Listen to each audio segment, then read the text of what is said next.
to discuss. So specifically translanguaging. Perhaps you want to define that very quickly for our audience. Yes. Between code switching and translanguaging, what's Right. the difference Yes, exactly. So code switching and the traditional understanding of languages starts with the assumption that languages are separated autonomous entities that can be quantified, right? That's why we ask the question, how many languages do you speak? Implicit within that question is the assumption that languages can be quantified and collected like Pokemons. Translingualism or translanguaging brings that into question and says, well, is this even true? Do everybody geographically and at all stages of life think of languages in this way? And the answer is no.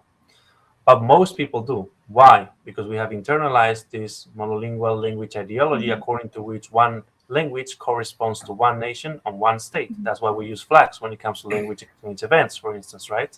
That is the idea. But then again, that comes after the fact.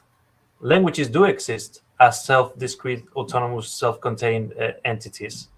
But those are the socio-cultural aspects of languages as we have defined them in a certain nation, state, environment, etc. Neurologically, biologically, at a brain level, there is no such compartmentalization of modules within the brain in which this part of your brain is just Portuguese, this part is just Spanish, and I just mix them up. Right? So the very idea of code switching presupposes the previous existence of separate codes. Right? And so, translanguaging places the accent on the activity of using language, which is all there is at the beginning. And from that activity of using languages in different contexts, at school, with mom, with dad, with whatever, we then make abstractions and say, okay, this part that you use lexically, grammatically, belongs to German, which the Goethe Institute determines that begins here and ends here. And to the extent to which you participate from the way it should be pronounced and written according to this institute, then you know German or not, right?